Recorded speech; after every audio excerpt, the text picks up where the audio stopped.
Hi, this is Kenny Omega. We're listening to One Nation Radio. Check it out, guys. These guys know what's up. Big Kenny Omega fans, and that's all that counts to me. Goodbye and good night. Bang.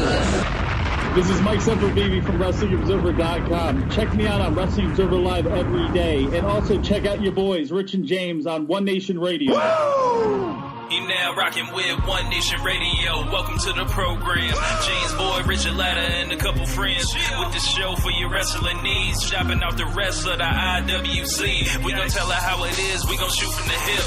If they putting out trash, we gon' rip from the bits. Make sure that you tweet us and you rate the shows. Tell a friend to tell a friend. Now let's get it on the road. Hey, One Nation Sports. One Nation Sports. One Nation Sports. Welcome to One Nation Radio. And now here are your hosts, Rich Latta and James Boyd.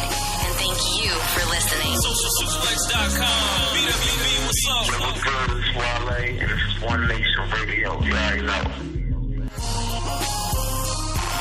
Welcome to the 6th annual One Nation Radio Awards. James, what's going on? Bro, we've been doing this for 6 years. This is our 6th award show. You know what I'm saying? Like, we've done 6 award shows. So that means we've been doing, like, the award show for 6 years now? Yep. God. Amazing. Yeah. About to die soon. I just did not know. Yeah, man. So everyone, this is our annual One Nation Radio Awards show.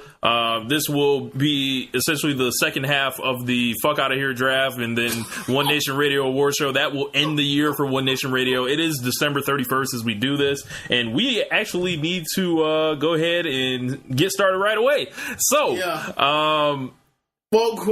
so showed up to Rich's because we do this at Rich's crib, and apparently he got me a gift, and I'm assuming it falls in the tradition of me and Rich's exchanges over the years during Christmas time, where we basically troll each other. We don't actually get each other's gifts. We just assholes. So without further ado, I guess I'm gonna open this thing up. So all right.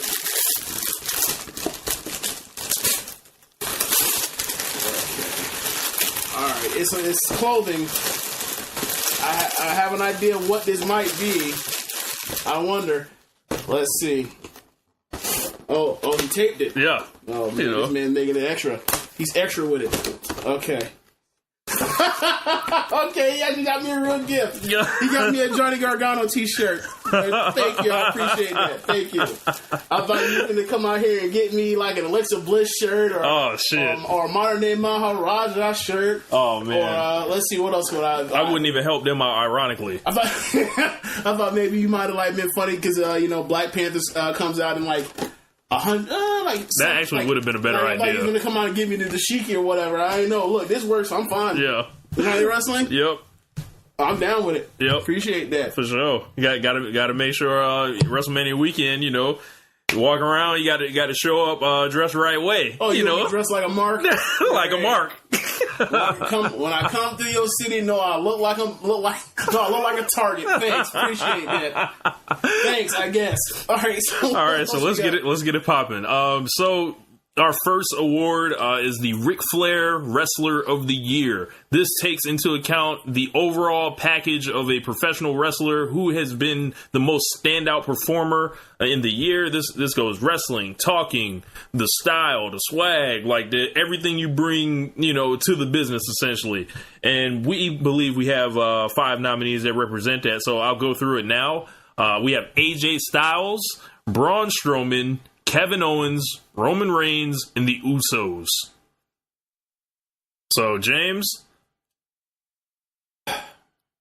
where are you leaning on this one? I mean, for me, it's AJ Styles. If you had asked me how this was going to go about 3 months ago, I would have said Strowman. But he caught him, and then they screwed over Strowman, and he's still over. But it ain't the same. Like, maybe they can figure out some way to fix this or get it back to where it was, where he was towards No Mercy. But we're past peak Strowman already, it seems. And they still kind of doing cool stuff or whatever else, but he's just beating up gigs right now, just buying time. But AJ Styles, if he had said after the first quarter of the year or up to WrestleMania, we'd have said AJ Styles Wrestler of the Year. He kind of got lost when they completely butchered SmackDown, which we'll get to later. But It was, but after, but pretty much once they got past the summer, they went right back. They kind of gave the ball right back to AJ after SummerSlam, and you see what he's done with it. He's done a lot of great work. He's done a lot of good. He's done a lot of things for a lot of guys, especially for guys that only show up on the other brand.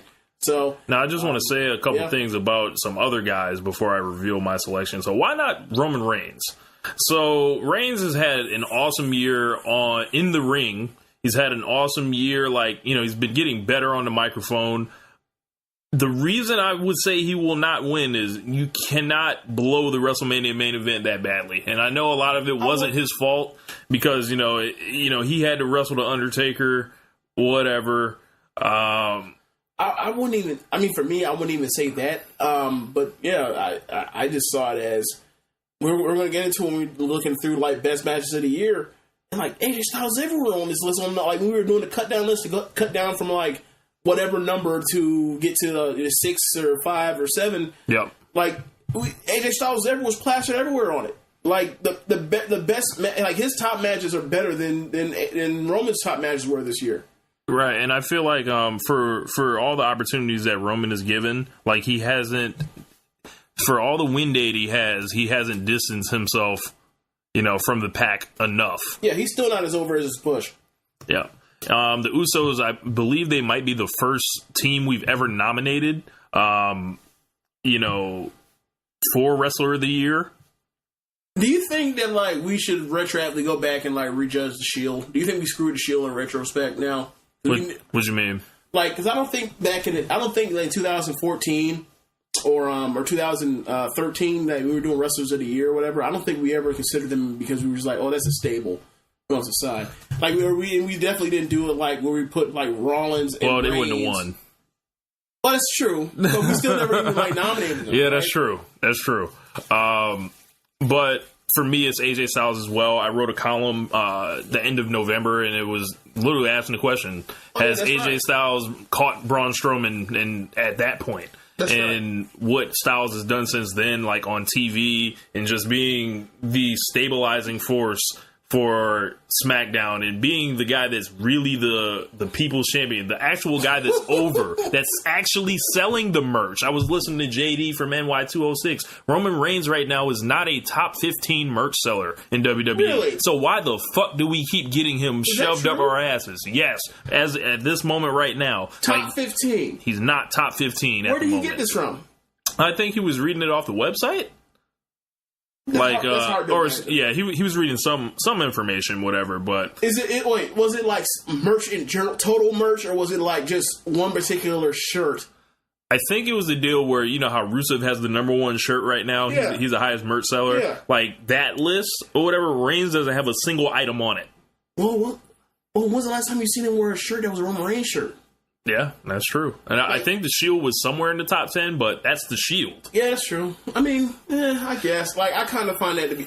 If you told me overall merch, he's not top 15, I'm really hard-pressed to believe that. But, there is saying something to be well, maybe you should, get him out of the same gear he's been wearing for the last 15 years. Not 15 years, but you know what I'm saying? Yeah. Since 2014 when he broke Solo.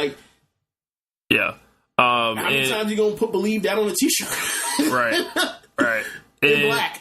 And I think Owens has some consideration here, but he just falls short at the very top of the match scale. I feel like I can't honestly. I think aside from Royal Rumble, this year in particular, aside from Royal Rumble, where else does he have the standout great match this year? I thought I liked this Jericho match, but it wasn't it's not a match of your candidate. It's one of the better matches of the year, but it's not a match of your candidate. So our 2017 Ric Flair Wrestler of the Year, back to back, AJ Styles. Yeah. So then our Shawn Michaels in-ring Performer of the Year. This is strictly judged on in-ring performance. Who's had the best pay-per-view matches consistently, along with great TV matches. And this one is really close, really loaded category. To our nominees, AJ Styles once again, Neville, The New Day, Roman Reigns, and the Usos. That's a tough category. is this the first time that Kevin Owens has been on the main roster where he wasn't like an in-ring performer of the year candidate? It might be. I'd have to go back and look. Yeah, it's kind of weird year. Like, I can't even say that he's like fell off or taken a step back as much as it is like, because his storyline stuff is still like top notch. Like, even though you can say what you want to, like they've always had a purpose for him on TV. Always, the steady direction. Even for the 2 years he's been up, he's always had that. So like, I can't you see people sometimes they're dropping the ball. People you say like with Nakamura right now or Finn Balor, like it's never really been a point like that with Owens. Like they treat him like he matters, and that's why he's getting nominated year after year. But this year, like, he didn't really have like the blow-away match. And I think a lot of it has to do with the summer booking with Shane McMahon and refs. But like Neville was a guy that was a stabilizing force in the cruiserweight division, and also just been absolutely incredible until the time he left. He may have been nominated for Wrestler of the Year had he stayed the whole time. He was probably the Wrestler of the Year, like going into August, right? Or until he lost the belt, he was probably the Wrestler of the Year. Yeah. Like it's only a loss with like stuff like the match he had with Gallagher, the match he had with the matches he had with Swan. With Swan. Were great. Like who did he lose the belt to and win it right back from? Tozawa. Those matches were great. He was on a roll, and like he's one of those rare guys that like almost any big movie he hits you with, he'd be like, oh yeah, that could be a pinfall. Like he mastered that. He mastered the move that's not a finisher, putting you away and you buying it as a finisher. And we have 2 tag teams nominated on here, in the New Day and the Usos, and that's largely off the strength of their now classic rivalry. Yeah. If you want to come out here and say Midnight and Rock and Roll, cool, but for my money, like that was the single best tag team feud I've ever seen. Get all that attitude era shit the fuck out of here. Like, when it comes to all them ladders and, all the other shit, that's something completely different. The thing is, all those feuds involve, like, those guys, like, they needed 3 of them together to have that kind of match. Right. Like, none of those guys, like Christian and the Hardys, they never had matches on the caliber of what we saw on pay-per-view from Usos and the New Day. Yeah. Like, in anything involving the Dudleys, fuck no. Yeah. no respect. Not solo-wise, nah. So I'm gonna shock people here. I've been heaping praise on these guys all throughout this. AJ Styles has had this. It looks like he was about to go back to back twice. I'm gonna vote for the Usos as the in-ring performer of the year, since tag team wrestling was the highlight of the year in WWE. Why not reward the team that is that has done this?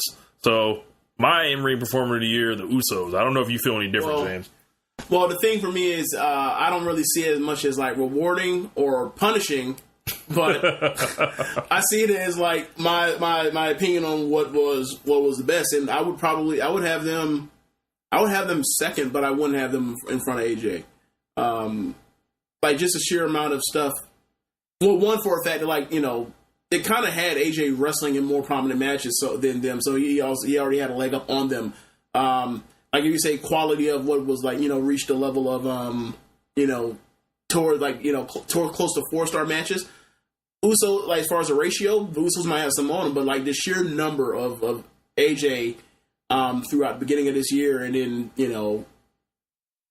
getting matches that people actually care about, for like out of Ellsworth and out of freaking Singh brothers, and having matches that people actually care about in 3-ways and stuff with freaking Baron Corbin, who is like the charisma vacuum. Like I can't say anybody but AJ. All right, so we're split on that one. So he saved Finn Balor's career until they didn't want it to saved. They wanted him to sink to the bottom of the Pacific. So I think the Usos were working from a tougher position, being the tag. They had a higher degree of difficulty, because they were coming from the tag division. They were left off the goddamn SummerSlam, as Bret Hart would say, in the SummerSlam.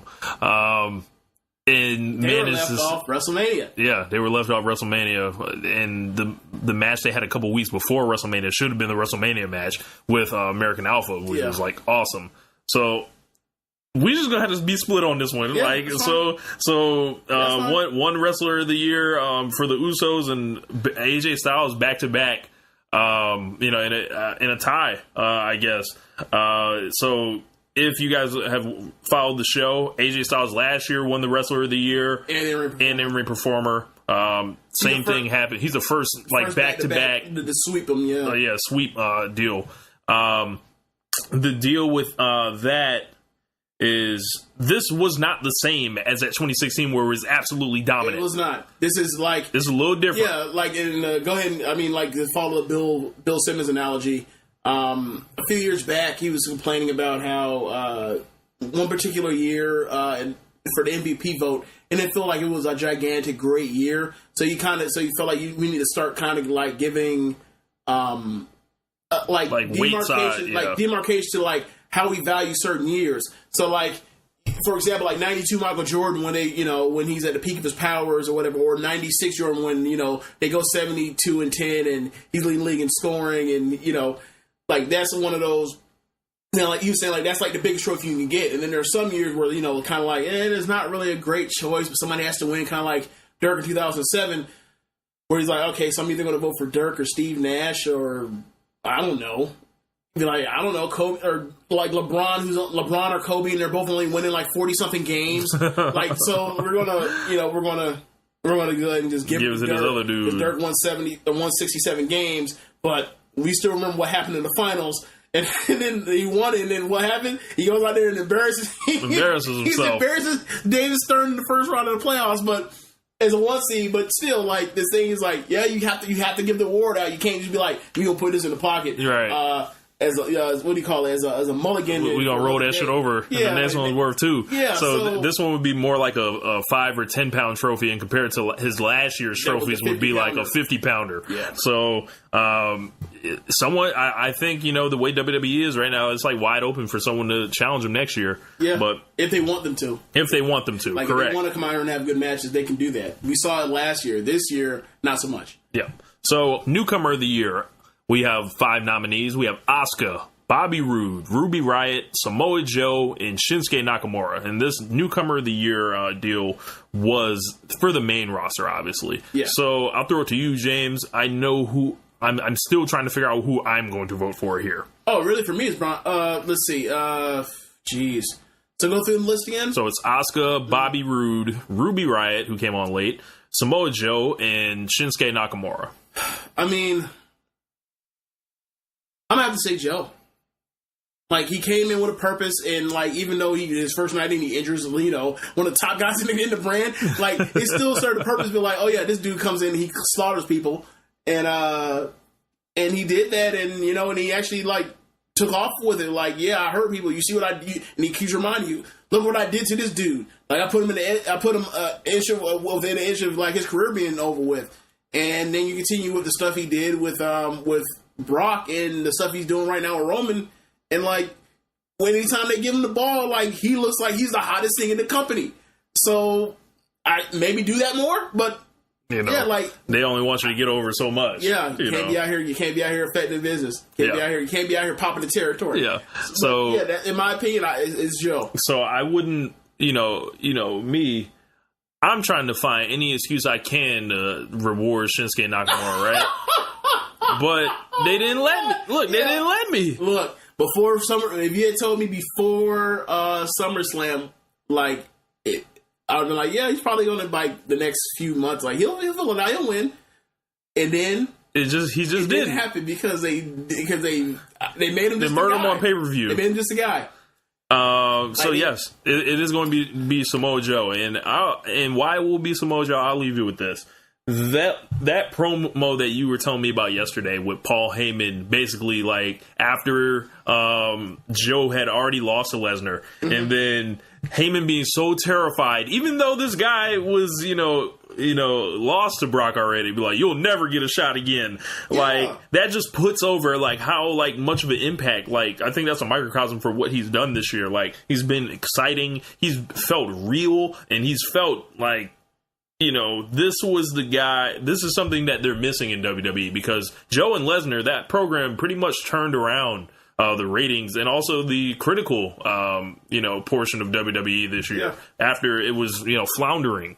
Okay, so this was from just Monday's Raw, right? Because I didn't know we were going to actually do another 2 shows this week or whatever else. We kind of, fell into this or whatever we didn't have time. But this is what I wrote down for what they did on TV with Samoa Joe and why I was like, this is fantastic. After the first opening match of the show, they show a vignette of Joe, like putting him over, like getting ready for showing the match, the Intercontinental match they're going to have later tonight. I think it was probably a 10 o'clock segment. Anyway, they show a vignette when they're about to segue into the vignette, and Coles goes, speaking of someone who's making a lot of noise and opening eyes, that man's name is Samoa Joe, who now recaps his current path of destruction as he's taking out everyone in his path. And then they show a vignette, with the monster music, with the blaring like the blaring blow horns. Look, like, the Simon Says, like So anyway, he goes. So like it's all it is a mashup and a cut up of all the promos that he's done over like the last few weeks. And he goes, my name is Samoa Joe, and I am not impressed. I am not impressed with that silly ass Jason Jordan. I am not impressed with your so-called architect Seth Rollins. I am not impressed with that human cockroach Dean Ambrose. Seth and Dean, they be tag team champions, and they're not because of me. And I'm damn sure not impressed with a man who I put to sleep time after time in this ring, the big dog, Roman Reigns. I made you succumb to my will. I punked you out, and there is nothing you can do about it. Who wants smoke with him? They want no smoke. And you gotta remember, this is just me with my voice. Imagine with him when he's saying it deliberately with his evil maniacal villain voice. Yeah, like dude, it's Samoa Joe by far. And then they show a little bit later, like the recap. They show Ambrose getting injured. When he took him off TV, who injured? He put his arm in a lock chest, and Joe landed on it. Right. And then to follow that up, they have Renee Young, who everyone knows because of the Miz thing earlier this year, is married to Dean Ambrose, or at least connected to Dean Ambrose romantically. Yep. And she has to interview Joe. Renee says, "Ladies and gentlemen, please welcome Samoa Joe. Joe, with a week of hindsight, do you have any remorse for what you did to Dean Ambrose last week?" Joe goes, "I have to admit, absolutely not." If anything, everybody's failing to see the silver lining I provided here. Now Dean can be at home with the ones he loves and the very, very most enjoying the holidays. Dude, they showed Renee and showed him looking at Renee like, yeah, you ain't going to be around there. All the loved ones except for your ass on the planes all the time. On the road. Yes.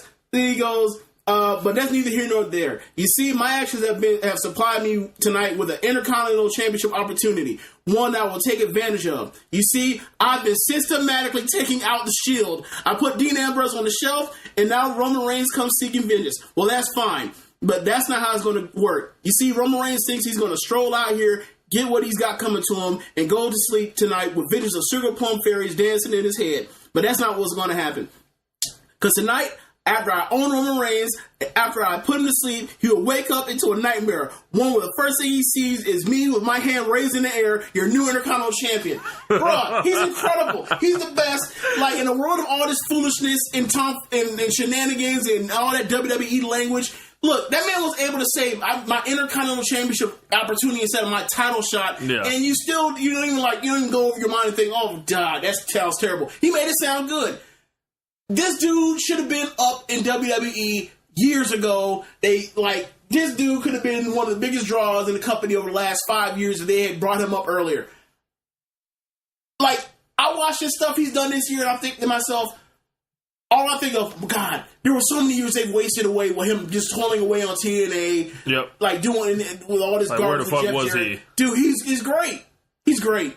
Yep. Like, all the stuff people have ever told me about Samoa Joe being great, like, I believe everything they've ever told me. And, and I've come a long way on Joe, because, I felt like there was a period where I didn't think we were seeing him at his peak. Right. Or whatever. So it was hard for me to really picture it, but when he keeps up just chucking away, he took brick by brick, he broke me down. Mm-hmm. So and I just started just appreciating him. So Samoa Joe, definitely the One Nation Radio Newcomer of the Year for the main roster. So We have our next award, the Dusty Rhodes Promo Cutter of the Year for the best talker in the business.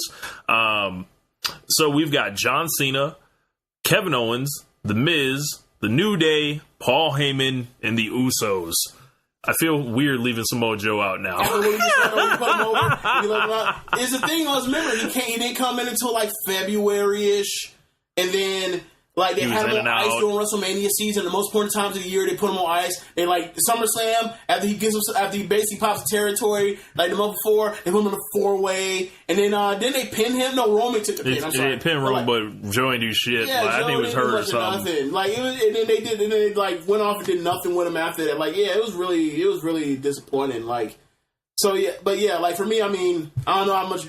You want to go over on this, but like for me, it's John Cena. Like John Cena won this, just killing Reigns over the killing ball. Reigns, killing Miz, killing Styles, killing Corbin. It was only in short doses, but like Cena's just proved to be the most explosive talker in WWE because he's gonna hit you with that reel, and everyone said the same thing to him for so long.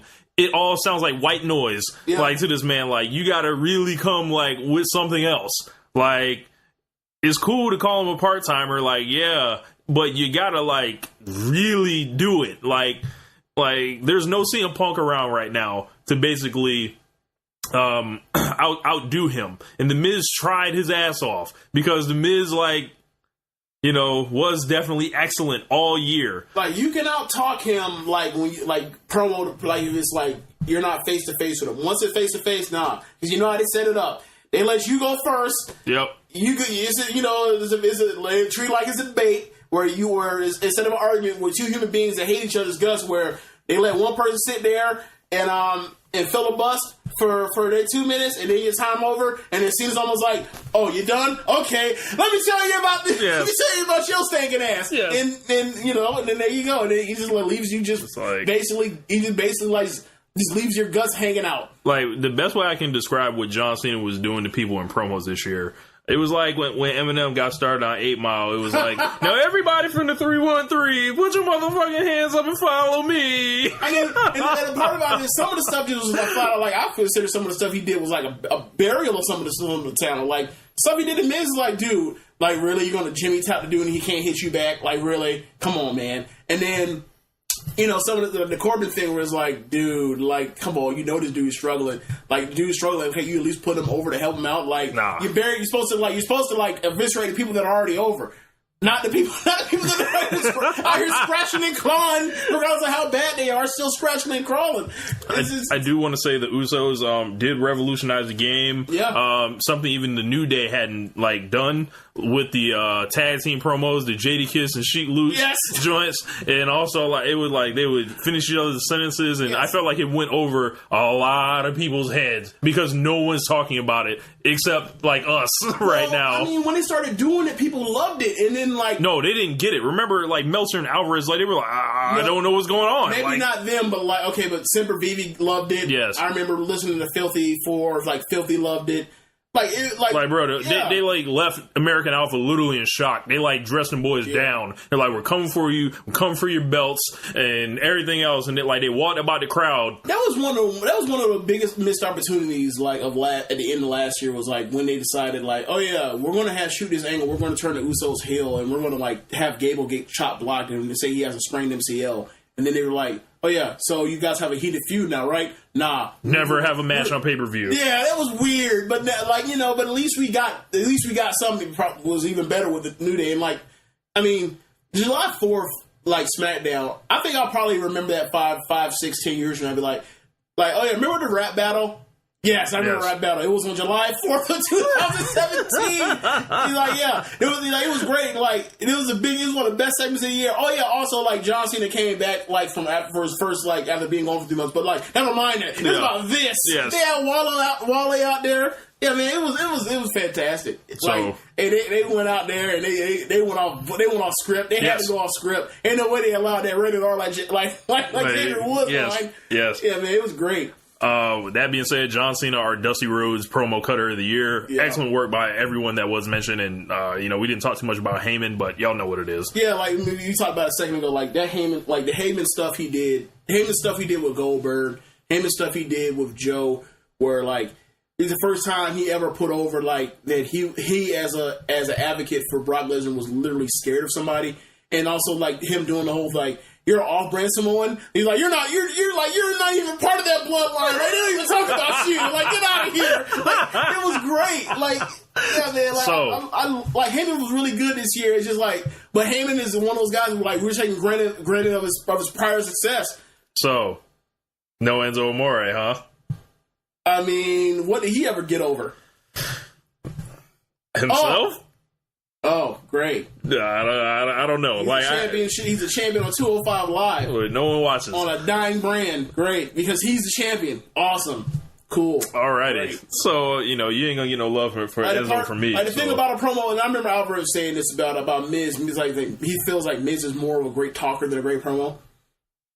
And like the part remember when Miz buried Enzo to his face? Yeah. I think the thing for me is like, okay, it's a promo award, right? Like Miz, he's a great talker, he's a bad promo. Like they have him go out there sometimes and just talk forever and ever and ever until somebody comes out and kills him. Like remember when they had Cass come out there after he would talk for like 8 minutes and then like the crowd would turn on him and all of a sudden you hear his music and then all of a sudden you know, big boot. That's not a promo. Thing. Nobody wants to see you wrestle. Nobody wants to buy tickets and see you wrestle. You just wrestle. You just talk a lot. Some people dig it. They follow along. People like find it off-putting. Most people find it off-putting. And look where he's at now. They took him off the main roster because they knew he couldn't hack it. Yeah. So our next award, the Miss Elizabeth Woman of the Year Award. So we have 5 nominees here. We have Asuka. We have Alexa Bliss, who's been Raw Women's Champion like for most of the year. Yeah. Charlotte, who is the current SmackDown Women's Champion. Mm-hmm. Natalya, former SmackDown Women's Champion. And Sasha Banks, who is still the best wrestler on the roster on the women's side, depending on, how you feel about her or Charlotte. So, this is a tough one. And, it ain't for me. Yeah, it comes down to what you value in your professional wrestling. And these being the One Nation Radio Awards, we didn't do the whole public vote this year. I think most of it had to do with the fact that ran out of time. Yeah, like we didn't finish off this list till yesterday. Yeah. I mean, I think what we'll do is we'll put the list out. They have people we'll do that or whatever. We have people to see what their votes are or whatever. But like we already voted. And like the same thing was last year. Like last year, their thing was we put the survey out to be a tiebreaker between whenever we had dissenting opinions, right? Which is like not exactly what Josh thought it was. Josh thought like we were just telling people nah, y'all are wrong, and then vote like nah, y'all supposed to be a tiebreaker. Josh. Yeah. He's like, look, and they complain about me not listening to their podcast. They don't even listen to what the fuck we say when they listen to our podcast. So I don't know what's going on. I hope he hears this and calls me. But anyway, yes. But yeah, like so back to Let Your Hand, like it's just. Me and you, we value excellence over at bats. Yeah. So I mean, I don't know how you want to start this off, but go ahead. So my Woman of the Year. It's really let's start before you even get to this. This was a shitty year for women's wrestling. Yes, it was. This is probably like the worst year for women's wrestling since Kelly was still around. Good God, since 2011, like since our first year, like this is really bad year, and it wasn't because, and it was also so infuriating because like. We saw what we had last year with all the good women wrestling we had. Like, and we also saw what we had when we saw the Mae Young Classic. And then on the main roster, where did it all go? To shit. Shit. And like we got no new characters. Well, no, we had no new characters over. We didn't get any like great promo work from anybody in particular. We didn't get any great heated feud or storyline from anybody in particular. Except for like I guess you can't even say that because the Natalya Nikki Bella thing started in November of last year and then just ran into the beginning of this year. Like nothing was from this women's roster was great, and then we got a bunch of fuck finishes, bad like match layouts, man, subpar matches. That's so right. I'm gonna go ahead and vote for the person I always saw that was over, no matter what they did to her. Mm-hmm. The person who was a constant. Whenever they put all of them together, who was the leader? Sasha Banks. Okay.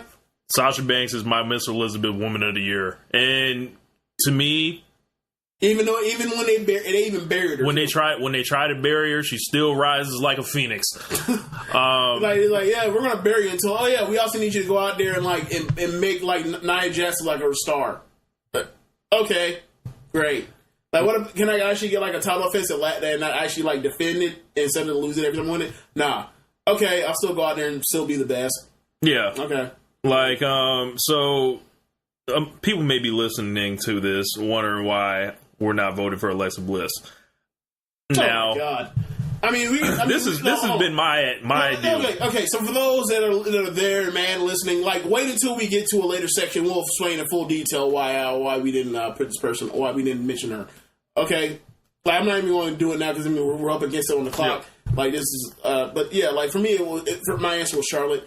Given what she did at the beginning of the year with Bayley, and then the four-way elimination match at WrestleMania, and then she moves over to SmackDown. They pretty much put her on ice for months and months until it was time for her to get a title shot. And she gets her opportunity. She has a really good match. She has a really good match in the main event. Was it the main event of SmackDown? Yeah, the main event of SmackDown to Charlotte. And it was one of the gigantic. Is a big gigantic deal because they rarely, like, I don't know, only two occasions this entire year where I can think of where like a star won in their hometown. One was Charlotte. One was Charlotte winning the SmackDown Women's Championship in Charlotte, and the other was Sasha Banks winning and going on to being in the women's title match for Raw in Boston, being Nia Jax. That's the only two examples I can think of. But Charlotte wins, and it's, like, for me, it's like the greatest moment of the year. She wins, and after everything, Ric Flair's on the had to relearn how to walk because he's almost died. Shows up and she runs to his arms and hug and embrace, and like that was one of the greatest moments of the last few years in WWE wrestling. So for me, like, you throw that there, and she's always been positioned as a star. Like, for most, they're positioned as a star, but like they did some weird stuff where like she didn't win some of these matches, but like they still treated her like she was the queen bee of her brand whenever she was in it. And she also had some of the best work of all the women this year still. So, and she had the greatest moments. For me, that still leads up to her being number one. Gotcha. So, another split, Sasha and Charlotte between... We ain't gonna get an answer on this because these Nimrods don't vote for Alexa Bliss. Yep. Like, oh yeah, like, name me the good match she had. Oh. it gets real... yeah, it's so weird. Like, if we were gonna, like, in they're like, we're gonna judge it, like, it's apparently like, when they judge women, like, it goes into like a different vortex of how they rate stuff. But if you rate it out the same exact way, there's not a chance to fuck that Alexa Bliss would have won this if this was like, if you replaced the name and took out like, if you took out Alexa Bliss and put in Roman Reigns, you'd be like, why even fucking nominate her? She's been overpushed. She's terrible. Or Jinder Mahal. Yeah, well, she's better. I would say she fits more towards this. That's terrible. She's not that damn bad. All right. She's just low budget Miz. With a far less compelling character, not nearly as good of a talker. Like, people talk about how great of a character and talker she's. Like, name me her great moment. When she helped bury and ruin like Bayley's career. Great, awesome. Like, talking about how great a wrestler she is. You mean like when she like wrestled Bayley, Charlotte, Mickie James, and Sasha Banks all year, never had a standout match? Oh, great! Like, wrestled 3 of the greatest women's wrestlers this country's ever produced, or 4 of them, and can never have a good match on pay-per-view. Great, awesome. Oh man, I'm not here for that foolishness. You're full of shit. Y'all all are full of shit. Look, we know what y'all want. Like, all right. So we are. I guess we're not saving it for us. Yeah. I guess we weren't going to save it. Yep. So we have up next the Bret Hart versus Stone Cold Steve Austin feud of the year. AJ Styles versus Shane McMahon versus Kevin Owens. Like, the long running, deal or whatever that seems like it's coming full circle again. Yep. It won't go away. Dean Ambrose, Seth Rollins versus The Bar.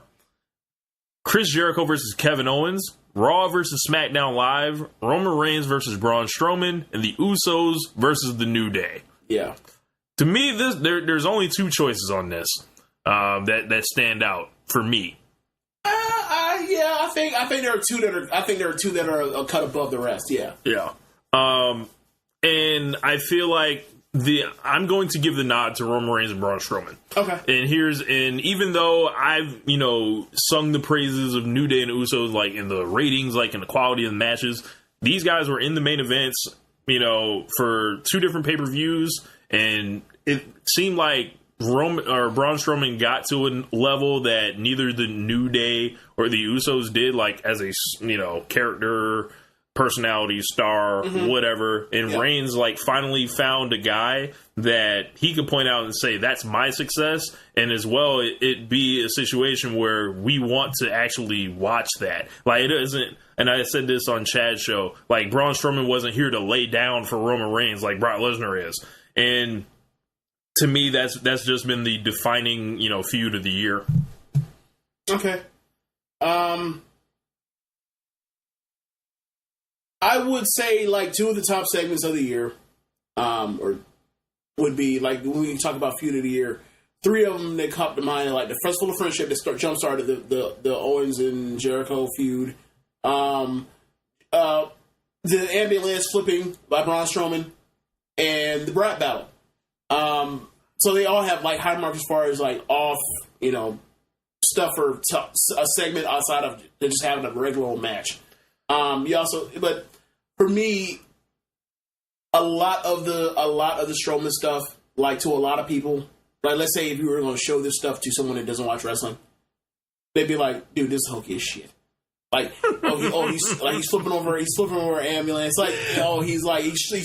He's throwing a guy. He's Irish whipping a guy, which is the fakest move in the history of professional wrestling. Yes. He's Irish whipping him into the turnbuckles, and the top one falls off into this dude who's wearing a bulletproof vest. Why? And they'd be like, why is the bulletproof vest even like that? Well, how's that regulation for a fight or whatever? They start asking stuff you show that. If you show the, I love that. I think it's the second best feud of the year. But I feel like if you show that to somebody that doesn't watch wrestling, be like, what the fuck is this hokey shit? Right? Okay, I get it. He's a gigantic monster. He's basically Godzilla swatting, having all these fights amongst the cityscape. Whereas, if I say, I distill this down to, what is wrestling about? Usos and New Day fought over the... Never mind. You're right. I'm saying, because this thing, this is a really close thing. It ain't too much to sway me. I don't really feel I'm not arguing with you about this. I feel like you pick either one of these, you good. You pick the right one, and you pick either one of these. Yeah. But for me, it was just you make this really simple.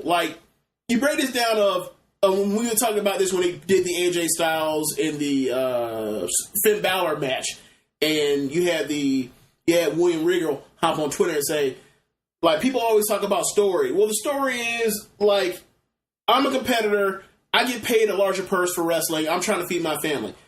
And I mean, and just a little bit further extension of that is these are 2 guys. These are 2 teams that want to prove they're the best. Period. They want to prove the best, and you're in the way. You're an obstacle to our success. And we're going to go out here and we're going to reach a level of desperation and reach performance and kill ourselves. Innovation, ingenuity to get to this level that hasn't really ever been seen in the WWE. And also for my money's worth, is this neither here nor there? This is also just something also to say this is not anything that quote unquote makes me want to champion it more. This is probably the best feud between 2 minority acts in WWE history. I can't think of another one that's even close. Man. But I mean that doesn't add anything from me, but just there's also another thing. I was I remember after the Hell in a Cell, dude, I sit there and thought I don't think there's anything even close to this. This is one is shameful, but 2 is dude, this is some really awesome shit. And also you also had the competition on the other end where it's so you weren't here for that. Competing against each other. They're also competing against on the Raw brand. We have the Bar versus Rollins and Ambrose, right? Who will get more opportunities than they do because they're on Raw. And also they had 2 guys that used to help get over Roman Reigns. So WWE's kind of always forever indebted to them. That's why they were on the main roster on the main show for SummerSlam, and they weren't. Right.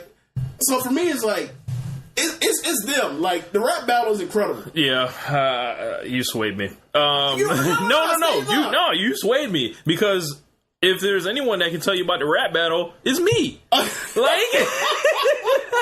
like if there's anyone that can tell you about that, it's me. And then seeing where the Usos in the New Day, everyone said that the New Day had everything but the wrestling, right? Which was weird because like they had all those crazy matches in 2015. At the beginning, during WrestleMania pre-show that they had, the SummerSlam match, the TLC match, were like. That match is incredible. And also, the thing with the Usos was like they had everything, but like they didn't have the other thing. Yeah, they didn't have characters, whatever. And like, I don't know, are they on our most improved list? I mean, I believe they are. They deserve to be on it because like they did this whole thing where like everyone was like, they're just smiling, colorful. Right, they're the John Cena of tag team. They come in there and they're basically like the conduits for John Cena. And Roman Reigns because they're related to Roman Reigns, and then they also had the feud a few years back against Harper and Rowan in the Last Man Standing match. Like they're basically like back in the 80s where you just basically have like a locker room, the good guy locker room, and the bad guy locker room, and like when someone come and make a save for a good guy, like they're the guys that come out there and the small babies are kind of generic and like they'll be in Summer Survivor Series, but that's about it. Like they went from that. And even at that point, they were still one of the best tag teams that I've ever seen in my life. Yeah, they were still one of the best tag teams in WWE over, of this millennia. But this heel turn is one of the best heel turns since we've been watching. Like, it was incredible, and like to see where they are now, like they're legitimate. Like they don't really you're only going to get so high as a tag team in Vince McMahon's wrestling circus, but. They're about as high as you can get. Like, I mean, they're not going to be the New Day because they're not like not these they're not these cartoon characters. They're not literal cartoon characters that are like they come out of a Mario Super Nintendo Mario game, but like they're basically like the New Day for adults. Right. Like, yeah, they come out here. Like the grown man team. Yeah, they're like, look, man, like, we gonna put you in the whole thing, like, wrestling can be fun or it can be serious. And they hella serious, bro. Yeah, so man, they playing for keeps. And also, y'all better not disrespect them by leaving them off of WrestleMania, or they will ruin and hurt the show. Like, yeah. So the next one we're gonna get to is the next one we're gonna get to is the Macho Man Randy Savage Best Dress in the Ring Gear Award. So our nominees are AJ Styles, Bayley, Charlotte, The New Day, Sasha, and Tony Nese. Yeah. Who is always fly. Yeah. Always breaking out new shit. Yeah. Always hype. Yeah. That being said, I'm going to go with Sasha Banks because this is eventually going to turn into, when Sasha Banks is retired one day and raising a family, this is going to turn into the Sasha Banks Best Dressed Ring Gear Award. And we've been talking about this for forever. Like, her gear is always incredible. Always. Like, whether it's like, she comes out with like the old school, like Minnesota Timberwolves, lime green and blue color joints, or she comes Laker out colors. Yeah, or she comes out with the red and black, and then the jacket she has, like, and then or she'll come out with the black. With the black, white, and gold, and the top, almost like she's Shawn Michaels at WrestleMania 12. Yep. Like, yeah, man, she's been doing this a long time. Like, I think one of these years, like the New Day might catch her. Mm-hmm. Like, I think she's the number one. Like, right. I see her and I see a star. I see an absolute star. And I don't know. Maybe they see. Maybe they see something else.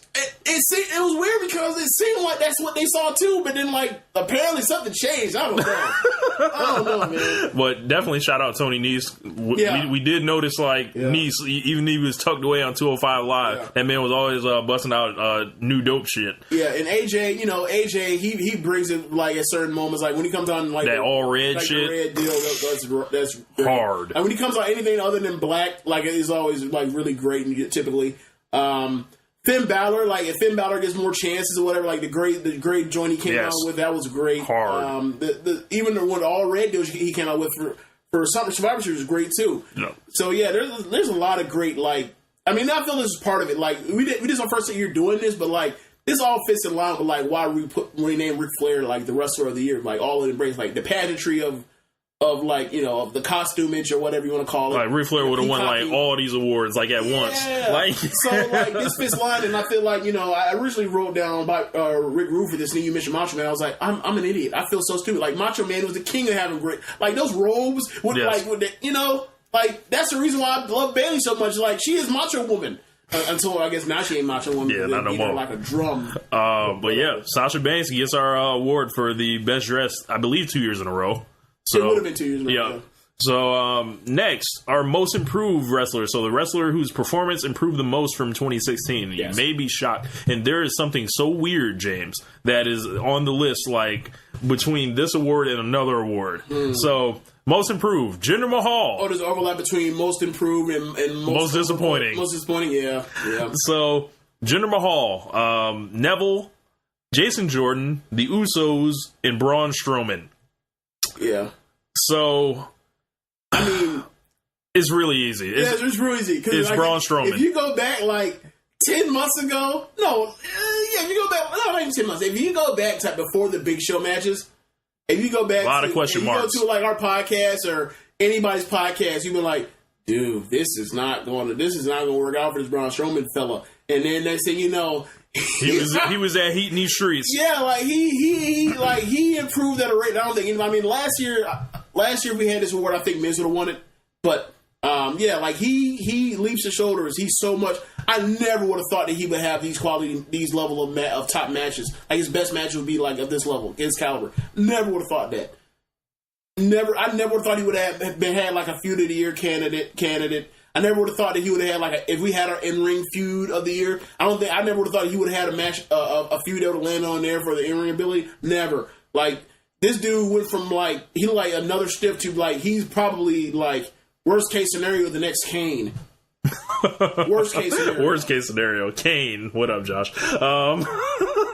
Yeah, Braun Strowman definitely the most improved guy. So our next one is our NXT Performer of the Year. Now, we have 6 nominees on here, and Jeremy really lobbied hard for Roderick Strong. The only reason I would push back on that is I can't think of a takeover match that he's had by himself that has just been like, that's crazy. I think most of it is TV work. Yep, TV work. So, nominees are Aleister Black, Andrade Cien Almas, Asuka, The Authors of Pain, Bobby Roode, and Johnny Gargano. For me, this is fairly easy. There is only one person on this list that nobody was ready for. Yeah, I was going in the same lane as you. Like, Asuka's just the best. This is the best, and like, I'm still roughly like, I'm kind of like, like based on the fact that it's not going over like it's the greatest thing ever. I'm still kind of like, dude, they're going to screw this up. Like it's going to be like Bayley all over again. And I'm going to be furious at this company because they can't look a gift horse in the mouth for shit. Like they can't make none of the layups they have. They are there to make shit so difficult, and it got to be difficult. Like it's so like yeah, but Asuka, her work, she's incredible. She's the best. She's just the best. Yeah, from the Ember Moon match or both Ember Moon matches, yes, to her TV work, the last woman standing match, the Fatal 4-Way. She literally went undefeated the whole time there. Yeah. And this was like the year, it was like, wow, NXT is like changing forever. And it would be because Asuka's no longer there. And a year with like Braun Strowman's ascension is like into like being a main eventer, like a legitimate star. And which is like, that rarely ever happens. Like we haven't had one of those since like they manufactured Roman Reigns. Or they manufactured like a guy that had a bunch of tools. Like, she was one of those people that, like, she was so well built on NXT, like, in a way that, like, I mean, there's no way they would ever do that on the main roster with anyone. But, like, you can kind of be like, if you kind of follow this path, she comes out here and kills people. Like, it could be real easy. It'd be real. We make it real easy, or you make it real difficult. You know, WWE is kind of like we like it easy some weeks, and we like it difficult others. But, like, on NXT, like they were like, oh yeah, she goes over. Oh yeah, she goes over. Oh yeah, she goes over. Why? Because she's the best. Yeah, like, why she's Asuka. And remember, no one is ready for Asuka, and they're still not ready for Asuka. Nope. Look, It don't matter. Like she lets you whoop your ass in the pantsuit, bruh. Yes. The pantsuit. With the Not heels. Playing. Yes, not playing with you. Not a game. Our next award will be the most disappointing award. So the wrestler that underachieved the most despite being handed the best material / opponents. And as we were talking about a couple minutes ago, you'll see some contrasting here. So our first nominee, Alexa Bliss, and this was primarily because, she never sniffed 3.5 stars with any of her great opponents. Baron Corbin, no explanation needed. Jinder Mahal, and we got plenty of gender talk coming on part 2 of this award show, but we'll get a little bit started here. Dolph Ziggler and the club simply because James hates them. Like, shit, they're fucking terrible. Name me one good moment they've ever had on the main roster that didn't involve AJ Styles when they weren't attached to AJ Styles' hip. I'll probably say like their debut, maybe. Oh, you mean when they beat? when they were whooping up the Usos? Okay, that was like a great squash, like 7-minute squash. You talking about the tornado tag match? Yes. Okay, yeah. But it's been a long time. Yeah. It's been a long time coming, but I know. Oh my God! Look, it's New Year's Eve, and this man's already drunk. Apparently. Oh my gosh! Yeah. So we have. So who are we going with here, James? For me, it's real easy on this one for me. For me, it is. Most disappointing, meaning like the most do nothingest motherfucker compared to in comparison to their push, right? Correct. I don't know how to say. Obviously, there's some people that got more like relative to their push. Dude, for me, it's Baron Corbin. Baron Corbin's the fucking worst. Baron Corbin's a dude. Baron Corbin's done nothing this entire year worth a good goddamn. Like, I have issues with Jinder and I have issues with Alexa, but like, they're pale in comparison. Even though those buffoons are even lapsing compared to the atrocity that is Baron Corbin. Like, bro, what can I say about Baron Corbin? That's what already been said about Afghanistan. He looks bombed out and depleted. Bro, this man's fucking worse, dude. Like, he comes out. How do you have a bad match with AJ? How do you have a bad match with Shinsuke Nakamura? How do you have a bad match with John Cena? How do you have a bad match with AJ Styles? Where he's giving you the belt, he's putting you over. You can't even have a good match, dude. Baron Corbin. Can we get him back to NXT or whatever else? I don't want to say he's fired because that might be too mean for people to want to deal with. Yeah. But like, can we do something to get Drew McIntyre to replace that dude, please? Yes. He's like, what are we wasting our time doing? He's put him on SmackDown, get rid of him, move him to Raw, put him in a tag team, do something make him the third author Pain, something. You gotta do something. Make author Pain heels for him, something. You gotta give him something. He's dying on the vine out here. With Jinder, there were no expectations. Exactly. With Baron Corbin, they expected this man to like take off. He's been given everything and protected from the Elimination Chamber to the Royal Rumble where he eliminated Braun Strowman, which is ridiculous in retrospect. They took away his Money in the Bank briefcase because they were like, nah, fuck this. Like, we can't even have you cash in. This is what I'll say, right? We have an issue with NXT call-ups where they get NXT, they get to the main roster, and then like they die, and they're not to the level that they were in NXT because they don't just say, oh yeah, this guy found a path to get over. Let's follow similar paths. Vince always goes, now I got something better for you, and by getting better, they give you something worse, and then you're not as over. And then you wonder, oh, you couldn't cut it up here. Like, no, you fucked him up, you moron. But in this particular situation, he did better work in NXT. Where he was actually he's more over NXT. Like, and it's not because and this one is not on Vince McMahon or creative Ryan Ward, or Snoop. I almost called him Snoop Dogg. Road Dogg, whoever you want to call him, Hayes back there. This all on him. He's like this dude, like, and we kind of felt like maybe there's potential where like he kind of was going through the motion because he felt like maybe he's been the main roster, kind of like how people talked about how Brock Lesnar compared to when he was on OVW compared to when he got to main roster, like it's night and day. Right. Like, clearly, this dude had a motor. He just did not give a fuck. He just got main roster. this dude has gotten to the main roster and has given less of a fuck. I don't know. I know y'all say y'all watch Breaking Ground or y'all see Talk Smack. Y'all say Baron like, there's something there. There is, and I think I don't know what the fuck it is, bro. You remember? It's when they turn the camera on. He literally talks like he's a deer in the headlights. Do you remember what they were doing in their road to WrestleMania with Dean Ambrose when they did the satellites? They did the satellite side by side. Baron Corbin will get you put off of WrestleMania. Yes, he's that bad, dude. There's a feud. They set up a feud where Baron Corbin has smashed this dude underneath a pallet that was hooked up to a fork. What do you call it? Not a pitchfork. A forklift. They come back and they're doing side by side because Dean Ambrose, if he gets a hold of him, he's going to kill him because Dean's loco. He's crazy. Dean's loco Holmes. Yes. And they do the side by side satellite thing where like they're clearly in different rooms, but we have to pretend like they're whatever else because and Dean is killing him on the mic. And at one point, literally, you can go back on the network and find him on SmackDown Live. He's killing about how much of a punk he is, and kind of like a precursor to all like you spoil all his opportunities. You've been given all the stuff that hasn't been given to you that you haven't deserved yet. And I'm going to hurt you come WrestleMania time. And Baron Corbin's response was, "Shut up, Dean."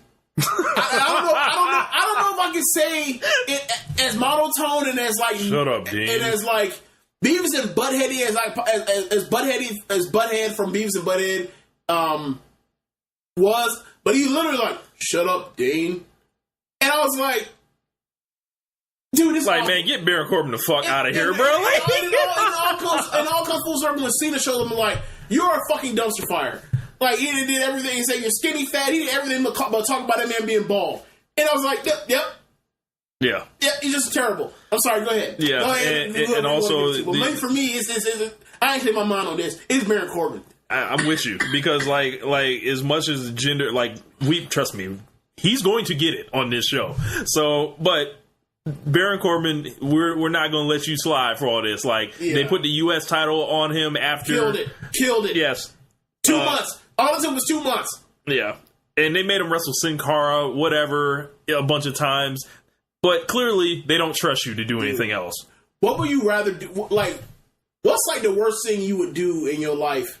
Like, will you clean a toilet bowl with your raw hand, or would you rather watch Baron Corbin and Dolph Ziggler wrestle ever again?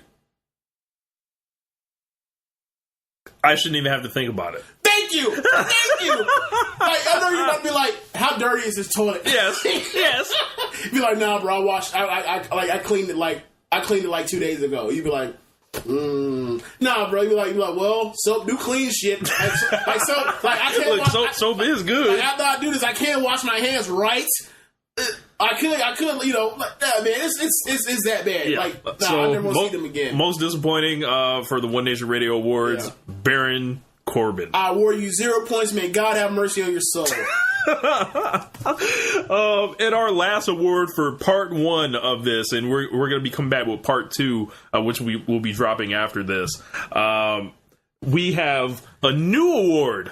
I'm over here shaking my head about how mad I am over Baron Corbin this year. Like, we're moving on to them. I'm still like, I can't believe this. All right, sorry. A new award, which I came up with out of thin air, and we got some really good nominees here. Yeah, we're going over the thing like, we need to cut down on nominees, and we need to cut down some of the fat on this. And then Rich comes out like, let's come up with like 5 more. Let's come up with like 2 more awards. I was like, well, all right, I'll come up with 2 as well. So yeah, here we are. So this award is the Jeff Jarrett Finesser of the Year Award. And if you know anything about Jeff Jarrett, you know he's the master of finessing. And if you have heard this show throughout the year, we have talked about the exploits of Jeff Jarrett throughout history. And basically how that will relate to, the award is what wrestler took advantage of their situation to get the most this year. So, your nominees. Brock Lesnar.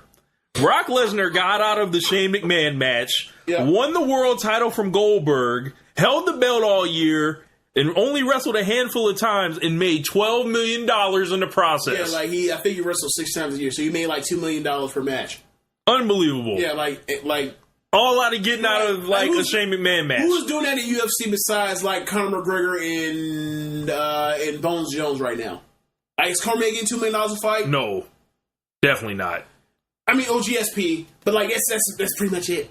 Yeah, and he's like retired damn near. Yeah, like Bisping's not making that kind of money. No. Fuck no. Shane McMahon. Shane McMahon has used his status to get a one-on-one match with the prior year's top performer in the company and be linked at the hip to this guy at all throughout the year.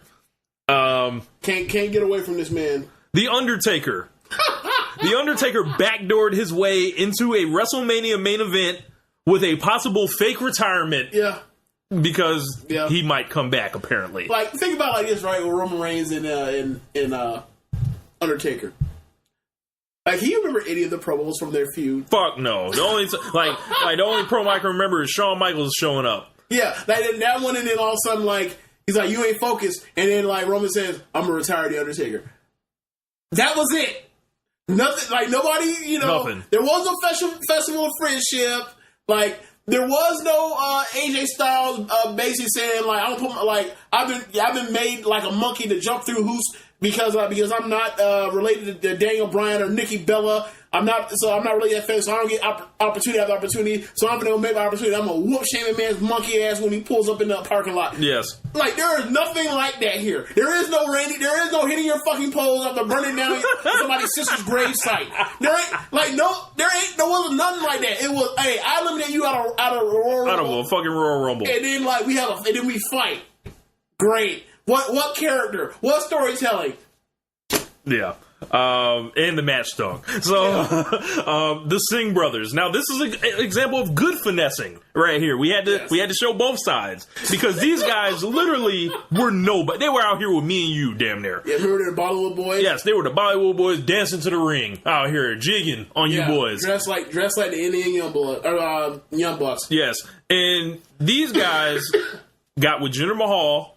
And then they realized, wow, we're in the main event of these shows for the title matches. What can we do? We're gonna become fucking stars. Like we're gonna become the best part of every WWE Championship match for damn near half the year. They are shit. The only thing good, like they became like they took the J&J security thing to a whole new level. It was like when, they were willing to do anything out there. Yeah, it was almost like the first person that like they were like, okay, y'all are y'all doing rock the cradle dunks. Like, all right, they pretty much took the whole J&J security thing. Like, yeah, let's take it between the legs here. Right, like, it took it to a whole other level. Yes. And the Singh brothers and they'll also be getting a nod later in the a nomination later in the One Nation Radio Awards, and then Randall Keith Orton. I had to say all three names because that's what he did. Because you know who they say all three names for, James? Who? Murderers, killers. And this guy murdered the WWE Championship, or was responsible for the murder of the WWE Championship in several pay-per-view matches. So he's Lee Harvey Oswald? Yes, he is Randall Keith Orton. Wow. Randy Orton. John Wilkes Booth? Yes. Okay. James Earl Ray, all of them. Oh my God. He parlayed an elbow to the head from Brock Lesnar into a Royal Rumble win, or excuse me, I undersold that.